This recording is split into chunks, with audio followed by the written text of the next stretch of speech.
কাল যখন আমি রসুন খাওয়ার ভিডিওটা পোস্ট করেছিলাম, তখন দেখি অনেকেই কমেন্টে বলেছে এতে শরীরের অনেক জায়গার ব্যথা ঠিক হয়ে যায়। তবে জানি না এটা আদৌ সত্যি কি না। আজকে আমিও রসুন দেব এই মাংসের মধ্যে।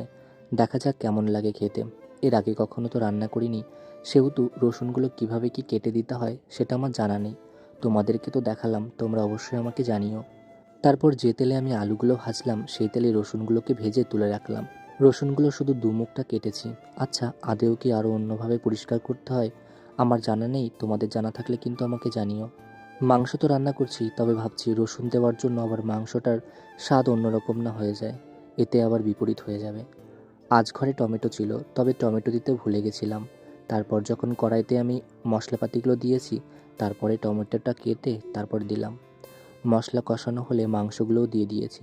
রঙটা তো খুব সুন্দর এসেছে, তবে খেতে কেমন লাগবে সেটাই ভাবছি। তবে যখন রসুনগুলো ভাজছিলাম, তবে তেলের থেকে একটা কেমন জানি অন্যরকম একটা গন্ধ আসছিল। জানি না কেমন লাগবে খেতে। আজ যখন মাংস কষাচ্ছিলাম, ভাই তো আসেনি, তবে আমার মনটাই কেমন লাগছিল। ভাই আসেনি তো কি হয়েছে, আমি দৌড়ে গিয়ে ভাইকে দিতে গেছিলাম আর বললাম, ভাই একটু নিচে নেমে খা।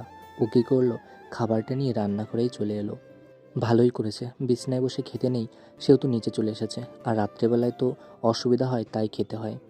ভাই খেয়ে বলছে, দাদা শুধু ঝাল লাগছে, কোনো স্বাদ পাচ্ছি না।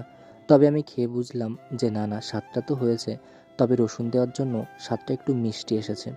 আচ্ছা, আদেও কি রসুন দেওয়ার জন্য তরকারিটা একটু মিষ্টি মিষ্টি হয়, নাকি আমি অন্যরকম রান্না করেছি তার জন্য হয়েছে?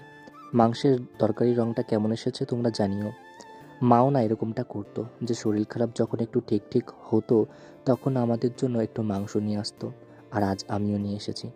রান্না হবার সঙ্গে সঙ্গে ভাইকে ডেকে আমি এবং ভাই খেতে বসলাম। ভাইকে বললাম, কেমন লাগছে? বলছে, দাদা শুধু ঝাল ঝাল লাগছে, কিন্তু কোনো স্বাদ পাচ্ছি না। আমি বললাম, আরে পাগল, খেতে খেতে স্বাদ লাগবে, একবারে কি লাগবে নাকি?